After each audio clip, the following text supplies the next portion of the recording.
Hello friends, welcome back to the another video. Today we are going to discuss about what is abstract class and what is pure virtual function. This is the most important question for the interview also. Many times interviewers can ask what is abstract class and what is pure virtual function. So guys, don't need to worry. This is the video where you can learn what is abstract class and what is pure virtual function. We have two parts. First one is the theory part and second one is example. So first of all we need to go with the theory part, because when we are going with the theory part you can learn definitely what is the abstract class and how we can implement the pure virtual function. So make sure guys, if you are new to the video, then please don't forget to like and subscribe. So let's get started. Here we have write what is abstract class. By definition, or we can say as per the definition, a C++ abstract class must include at least one pure virtual function, or we can say that a class is abstract if it has at least one pure virtual function. It means a class is called abstract if it has at least one pure virtual function. Or here we have write we can not create object of abstract class. It means हम यहाँ पे abstract class का कोई भी object या फिर instance create नहीं कर सकते. और हमने यहाँ पे एक न्यू वर्ड सीखने को मिला, pure virtual function. So let me know in the comment section if you are know about pure virtual function. Here we have write some basic content about pure virtual function. So let's go with this. A virtual function is not used for performing any task. जो virtual function है वो कोई भी task perform करने के लिए use नहीं होता है. It's only serve as a placeholder. Or here we have write what when the function has no definition. It means the pure virtual function has no any definition. Such a function is known as a do nothing function. We can say that the pure virtual function sometimes calls do nothing function. Here we have write syntax for the pure virtual function. Virtual keyword is mandatory for the declaration of pure virtual function, and this is the return type of our function, and this is the name of our function. Bracket is equal to 0. It means it's called pure virtual function. So let's go with the example. Here we have include one header file called iostream, और ये हमारा name space है std, और हमने यहाँ पे एक class define किया है बेस नाम से. Inside the base class we have define one public section. Make sure guys this is the public section, not protected or not private section. Inside the public section we have defined one pure virtual function, और ये हमारे function का name क्या है, show. और हमने यहाँ पे एक इनहेरिटेंस का यूज किया है. हमारे पास दूसरा क्लास है called derive. Derive class publicly inherit कर रहा है जो बेस क्लास है उसको.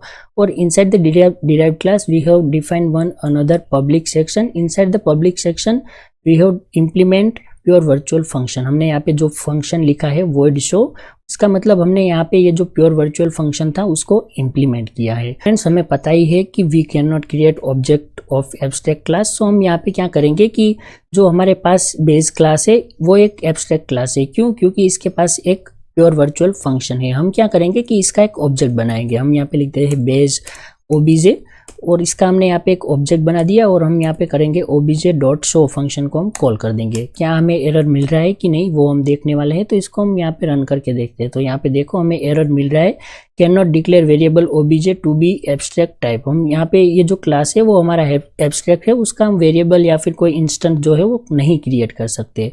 पर हम यहाँ पे क्या करेंगे कि जो हमारे पास डिराइव्ड क्लास है उसका तो हम कर सकते हैं. तो इसके लिए मैं यहाँ पे क्या लिखूंगा, मैं यहाँ पे लिख देता हूँ डिराइव्ड obj.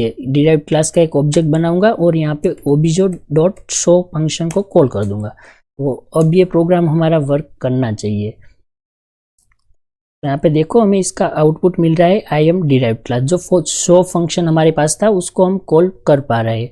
पर यहाँ पे देखो अब क्या है कि हमने यहाँ पे इनहेरिटेंस का यूज किया है, और ये जो बेस क्लास है उसके पास क्या है, एक प्योर वर्चुअल फंक्शन है. तो यहाँ पे इसका मतलब क्या होगा कि अगर कोई डिराइव्ड क्लास है उसका एब्स्ट्रैक्ट क्लास का वो फंक्शन को इम्प्लीमेंट नहीं कर रहा है, तो इसका मतलब ये हुआ कि जो डिराइव्ड क्लास है उसके पास भी ये virtual void show function public section में आ जाएगा. तो हम यहाँ पे दोनों में से किसी का ऑब्जेक्ट नहीं क्रिएट कर पाएंगे. जो यहाँ पे देखो हमने यहाँ पे क्या किया कि हमारे पास जो इम्प्लीमेंट किया हुआ प्योर वर्चुअल फंक्शन था उसको हटा दिया. तो हमें यहाँ पे वापस से एरर मिल रही है कि we can not declare variable obj to be of abstract type.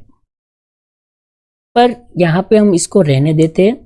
Guys आपको पता होगा कि जो हमारे पास एब्स्ट्रैक्ट क्लास है बेस, उसके पास कंस्ट्रक्टर हो सकता है, तो हमें यहाँ पे कोई एरर नहीं मिलेगी जब हम यहाँ पे इसका कंस्ट्रक्टर डिफाइन करेंगे। तो मैं यहाँ पे एक कंस्ट्रक्टर बना लेता हूँ बेस नाम से, और इसके अंदर मैं यहाँ पे सी आउट में कोई वैल्यू या फिर कुछ भी प्रिंट कर देता हूँ सी आउट, और यहाँ पे मैं लिख देता हूँ आई एम कंस्ट्रक्टर।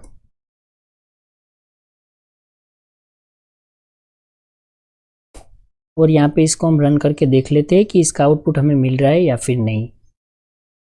तो यहाँ पे देखो आई एम कंस्ट्रक्टर और आई एम डिराइव्ड क्लास, हमें आउटपुट मिल रहा है। सो फ्रेंड्स आपको पता तो चल ही गया होगा कि what is abstract class and what is pure virtual function in C++।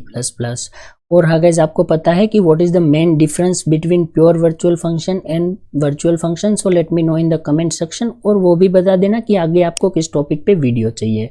और हाँ गाइस वीडियो आपको अच्छा लगा हो तो प्लीज़ वीडियो को लाइक कर देना, और वो जो लाल वाला सब्सक्राइब बटन है ना, उसको अपना चाइल्ड बना लो या गर्लफ्रेंड बॉयफ्रेंड, मुझे नहीं पता गाइस, क्लिक हो जाना चाहिए। अब मैं सोने जा रहा हूँ, बाय बाय।